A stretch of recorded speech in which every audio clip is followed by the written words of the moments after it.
నాతో పాటు ముఖ్య అతిథులుగా విచ్చేసిన హైదరాబాద్ ఇన్ఛార్జ్ మంత్రివర్యులు మిత్రులు పొన్నం ప్రభాకర్ గారు, ఈ కార్యక్రమంలో పాల్గొన్న మంత్రివర్యులు జూపల్లి కృష్ణారావు గారు, ఈనాడు ఈ కార్యక్రమానికి నిండుదనం తెలిసి బతుకమ్మ పండుగ,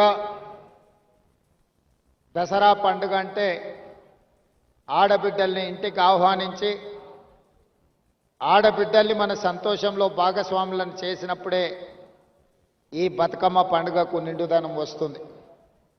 అలాంటి బతుకమ్మ కుంట ప్రారంభోత్సవ కార్యక్రమంలో మా ఆడబిడ్డ సీతక్క, విమలక్క పాల్గొని ఈ కార్యక్రమానికి సంపూర్ణత తీసుకొచ్చిండ్రు. ఈ వేదిక మీద ఉన్న ఆడబిడ్డలందరికీ, రాజ్యసభ సభ్యులకు, శాసనమండలి సభ్యులకు, శాసనసభ్యులకు, వివిధ కార్పొరేషన్ చైర్మన్లకి, ఇక్కడికి విచ్చేసిన వి హనుమంతరావు గారి అభిమానులందరికీ, ముఖ్యంగా వి హనుమంతరావు గారికి ఆయన ఒక జీవితాశయంగా ఈ బతుకమ్మ కుంట పునరుద్ధరణ కోసం పోరాటం చేస్తూ వచ్చింది. అదేవిధంగా ఈ కార్యక్రమంలో హైదరాబాద్ నగర మేయర్ ప్రథమ పౌరాలు విజయలక్ష్మి గారు, మున్సిపల్ అధికారులు, హైడ్రా అధికారులు అందరూ పాల్గొని ఈ కార్యక్రమంలో ఈనాడు పేదల కోసం నిర్మించిన ఈ బతుకమ్మ కుంట, ముఖ్యంగా ఆడబిడ్డలు దసరా పండుగ సందర్భంగా ఇక్కడ ఆనందంతో, ఉత్సాహంతో ఈ కార్యక్రమాన్ని జరుపుకోవడాన్ని మనస్ఫూర్తిగా అభినందిస్తున్నాం. మిత్రులారా, ఈరోజు నిజంగా చాలా సంతోషకరమైన పర్వదినం. నేను హైడ్రా ఆలోచన చేసినప్పుడు చాలామంది చాలా రకాలుగా మాట్లాడారు. కొంతమందికి అర్థం కాలేదు, కొంతమందికి అర్థమయ్యి వాళ్ళ యొక్క కబ్జాలు, వాళ్ళ యొక్క ఆలోచనలు భవిష్యత్తులో సాగవని బురద జల్లే ప్రయత్నం చేసింది. ఎవరెన్ని ప్రయత్నాలు చేసినా మంచి పని చేయాలనుకున్నప్పుడు, ఒక సంకల్పంతో ముందుకు వెళ్ళాలనుకున్నప్పుడు కొన్ని ఒడిదుడుకులు వస్తాయి. ఆ ఒడిదుడుకులను సమయస్ఫూర్తితోనో, సమయము సందర్భాన్ని బట్టి వాటిని పరిష్కరించుకుంటూ ముందుకు వెళ్ళాలి. ఈనాడు ఒక నూతన సంస్థని రాష్ట్ర ప్రభుత్వం ప్రారంభించింది. చాలామంది చాలా ఆరోపణలు చేసింది.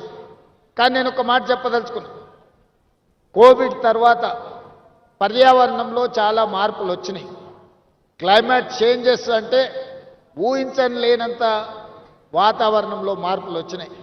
ఈ హైదరాబాద్ నగరమే కాదు, ఈ దేశంలో మనం ఏర్పాటు చేసుకున్న వ్యవస్థలు, మనం నిర్మించుకున్న రోడ్లు కావచ్చు, డ్రైనేజ్ కావచ్చు, ఇతర పరిస్థితులు, ఇతర ఏర్పాట్లన్నీ కూడా రోజుకు 2 సెంటీమీటర్ల వర్షం కురిస్తే సరిపోయే విధంగా మనం ఇన్ఫ్రాస్ట్రక్చర్ ఏర్పాటు చేసుకున్నాం.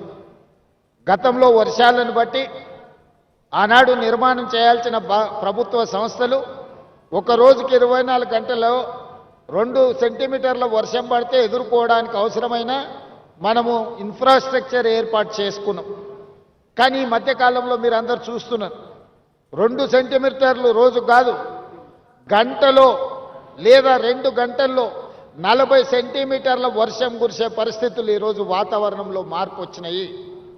కోవిడ్ తర్వాత విపరీతమైన మార్పులు వచ్చినాయి, పర్యావరణ మార్పులు వచ్చినాయి, వాతావరణ కాలుష్యంలో మార్పులు వచ్చినాయి. ఈరోజు ఎక్కడ చూసినా వర్షాలు ఉపద్రవం. ఇవాళ ఒక తెలంగాణలోనే కాదు, ఉత్తర భారతదేశం నుంచి మొదలు పెట్టుకుంటే పక్క రాష్ట్రాలలో కూడా ఈ సమస్య తీవ్రంగా ఉన్నది.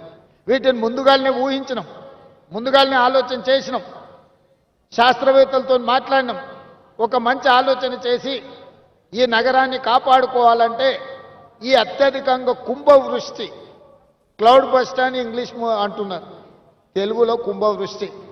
ఒకప్పుడు కుంభవృష్టి వస్తే, దివిసీమ ఉప్పెన లాంటి తుఫాన్లు వస్తే ఎంతోమంది కొట్టుకుపోయారు. మన కళ్ళ ముందే హృదయ విదారకమైన పరిస్థితులు మనం చూసినాం. 1908లో ఆనాడు వచ్చిన వర్షానికి హైదరాబాద్ నగరంలో వేలాది మంది చచ్చిపోయారు. ఆనాటి ప్రభు, నిజాం ప్రభు అది చూసి ఆయన అసలు అంటే ఆ బాధను భరించలేక అప్పటికప్పుడు ఆలోచన చేసి ప్రపంచ స్థాయిలో సాంకేతిక నిపుణులను రప్పించి మోక్షగుండం విశ్వేశ్వరయ్యకు ఒక బాధ్యత అప్పచెప్పాడు. నా నగరంలో మళ్ళీ ఎప్పుడు వరదలు రావద్దు, నా నగర ప్రజల్ని కాపాడుకోవడానికి నేనేం చేయాలంటే ఆనాడు మోక్షగుండం విశ్వేశ్వరయ్య ఇచ్చిన ప్రణాళికనే ఈ మూసీ నది పరివాహక ప్రాంతం యొక్క అభివృద్ధి. పైన కట్టిన హిమాయత్ సాగర్, ఉస్మాన్ సాగర్, మచ్కుంద, వికారాబాద్ అడవుల్లో నుంచి మొదలైన మూసీ నది, రంగారెడ్డి జిల్లాలో మొదలైన ఈసా నది, ఈ రెండు కలిసి హైదరాబాదు నగరంలోకి వచ్చినప్పుడు మూసీ నదిగా మారుతున్నది.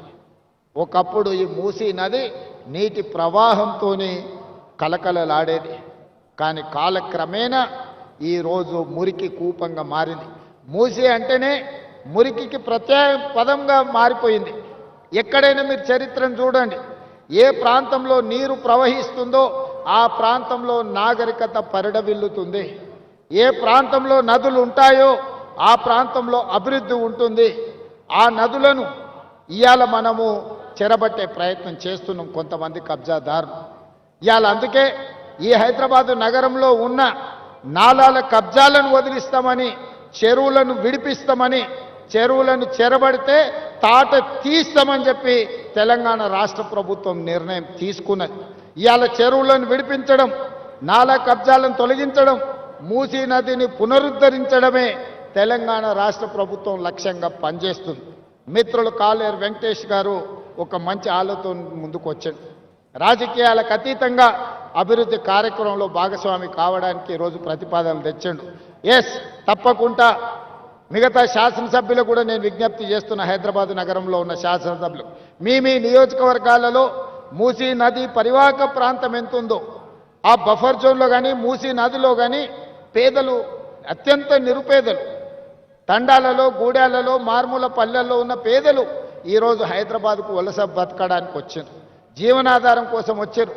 ఎక్కడ దిక్కులేక, ఎక్కడ నివాసము స్థలం దొరక్క ఈరోజు మూసీ నది ప్రాంతంలో చిన్న చిన్న గుడిసెలు వేసుకొని బతుకుతారు. వాళ్ళ పేదరికం నాకు తెలియదా? కొంతమందికి పేదరికం అంటే ఎగ్జిబిషన్ అయి ఉండొచ్చు. బెంచ్ కార్లు వేసుకొని పేదరికం చూడాలంటే ఊర్లోకి పోయి ఓహో పేదరికం ఇట్లుంటుందా అని ఎక్స్కర్షన్ లాగా పోయేటోళ్ళు ఉండొచ్చు. గుంటూరులో చదువుకున్న వాళ్ళు, గుడివాడలో చదువుకున్న వాళ్ళు, లేకపోతే అమెరికాలో చదువుకున్న వాళ్ళకు. నాకు అట్లా కాదు.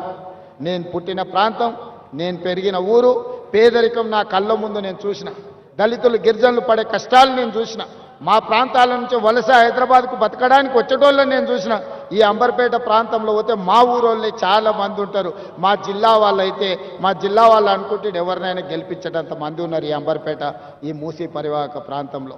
వాళ్ళ పట్ల నాకు ప్రేమ ఉంటుంది, వాళ్ళ పట్ల నాకు అభిమానం ఉంటుంది, వాళ్ళకి సహాయం చేయాలన్న ఆలోచన ఉంటుంది. వాళ్ళని ఇబ్బంది పెట్టి నేను బాపుకునేది ఏమున్నది ఒకసారి ఆలోచన చేయండి.